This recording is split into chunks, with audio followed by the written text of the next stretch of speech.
के अंदर किसी का मर्डर, किसी का कुछ भी करना कोई बड़ी बात नहीं है, क्योंकि यह सरकार की प्लानिंग हुआ करती है। सरकार इसमें मदद करती है। आपने देखा होगा पाकिस्तान का जो बंटवारा हुआ था वो धर्म के आधार पे हुआ था। जब एक पाकिस्तान बन गया जो इस्लामिक कंट्री है, तो ये हिंदू राष्ट्र बनना चाहिए। हिंदुस्तान में कभी भी हिंदू राष्ट्र नहीं रहा, हिंदू हुक्मरान रहे। छोटे छोटे राजे महाराजे लोग हुक्मरान थे जो इलाका के नाम से जाने जाते, जैसे मिथिला। सलाम, नमस्ते, सत श्री अकाल। मैं हूं शहनवाज आलम और आप देख रहे हैं भारत टाइम्स न्यूज। इस वक्त हमारे साथ सोशल वर्कर मुबीन अहमद मौजूद है हमारे साथ, और जो देश में जो हालात चल रहे हैं, देश में जो नफरत का माहौल चल रहा है, इसके ऊपर हम बातचीत करेंगे। सर, मैं आपसे जानना चाहूंगा कि उदयपुर की जो घटना हुई, जो बहुत ही निंदनीय घटना है, जो एक टेलर मास्टर जो है कन्हैया लाल की हत्या, एक रियाज अतारी और गौस मोहम्मद ने जो है गला रेत करके हत्या, बेरहमी से हत्या कर दी गई, इसको आप किस रूप से देखते हैं? इसका आखिर जिम्मेदार कौन है? देखिए, इसका जिम्मेदार जो है आरएसएस और इसकी बीजेपी की सरकार है। इन लोगों ने प्री प्लानिंग ये बात की है, और नुपुर शर्मा को प्लानिंग के तहत उसको ये बात बुलवाई गई है। और बुलवाने के बाद पूरे हिंदुस्तान में इसका एजिटेशन हुआ, और एजिटेशन होने के बाद भी भारत सरकार पर इसका कोई असर नहीं हुआ। जब तक बाहर की सरकार यानी दुनिया की और मुस्लिम ममालिक ने जब तक इसकी मुखालफत नहीं की, उस वक्त तक आरएसएस की सरकार ने या बीजेपी की सरकार ने इस पर कोई कदम नहीं उठाया।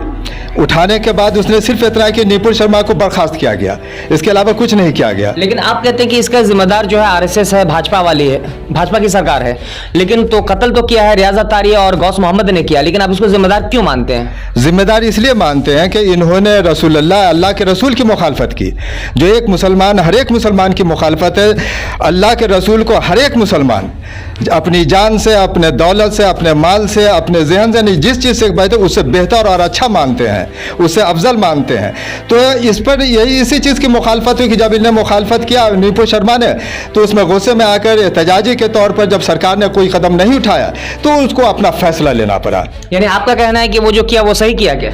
देखिए, सही करना तो या गलत करना तो ऐसा हम नहीं कुछ कर सकते हैं, इसलिए कि हिंदुस्तान के अंदर किसी का मर्डर, किसी का कुछ भी करना कोई बड़ी बात नहीं है, क्योंकि यह सरकार की प्लानिंग हुआ करती है।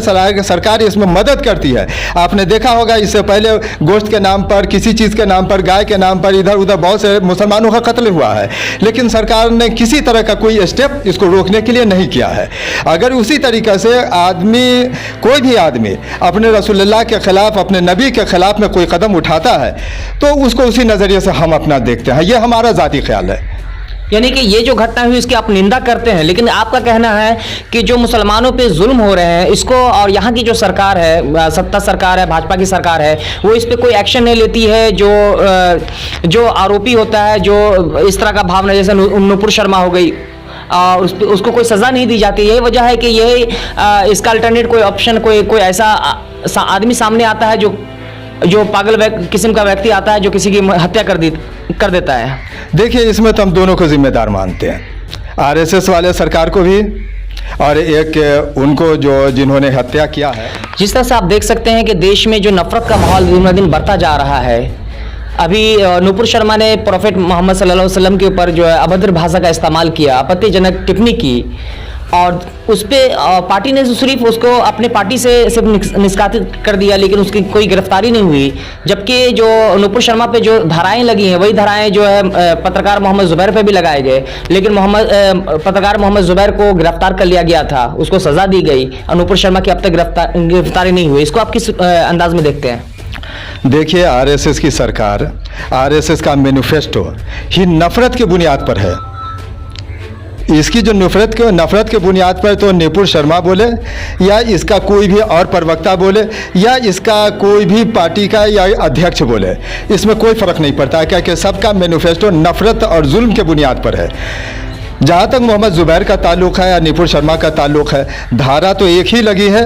नुपुर शर्मा को नवाजा गया है, उनको इज्जत दी गई है, उनका प्रोटेक्शन दिया गया है, और इनको क्या मोहम्मद जुबैर को जेल के अंदर जाना पड़ा। ये तो नफरत का माहौल है और वन साइडेड जुल्म का इंतहा है।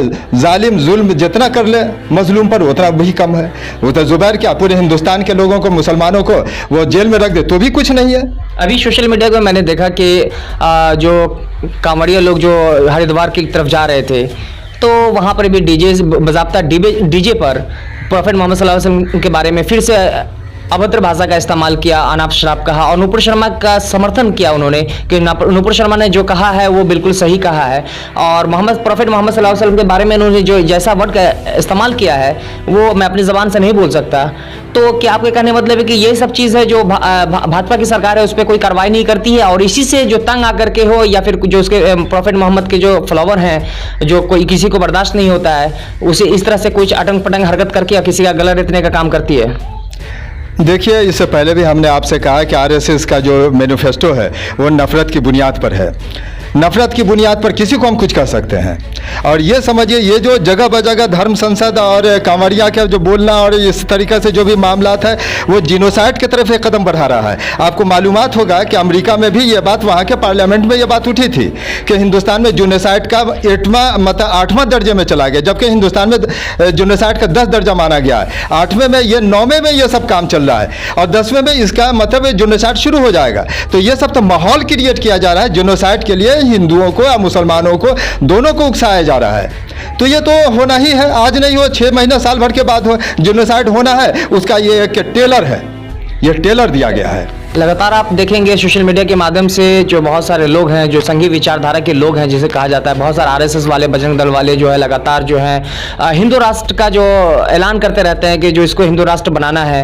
और ख़ासकर जो बहुत सारे ऐसे जो पंडित हैं, यति नरसिंहानंद सरस्वती हैं, वो उनका भी बयान आता रहता है मुसलमानों के खिलाफ, मुस्लिम महिलाओं के खिलाफ।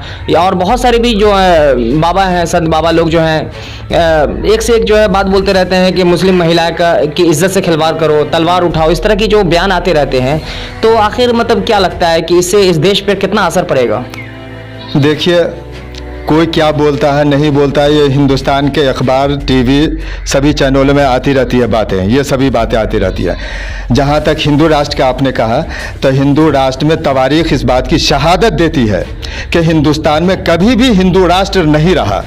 हिंदू हुक्मरान रहे, छोटे छोटे राजे महाराजे लोग हुक्मरान थे जो इलाका के नाम से जाने जाते, जैसे मिथिला का इलाका है और बहुत सा इलाका हिंदुस्तान का, ये क्षेत्र है वो क्षेत्र है, उसके राजे थे। लेकिन इसका कंसेप्ट ही, हिंदू राष्ट्र का कंसेप्ट ही गलत है, क्या कि अभी तक हमने जो तवारीख पढ़ी है उसमें कहीं इस बात की शहादत नहीं है। उन लोग का ये भी कहना है कि जो भारत और पाकिस्तान का जो बंटवारा हुआ था वो धर्म के आधार पर हुआ था। जब एक पाकिस्तान बन गया जो इस्लामिक कंट्री है तो ये हिंदू राष्ट्र बनना चाहिए, उनका ये मतलब ये कहना होता है।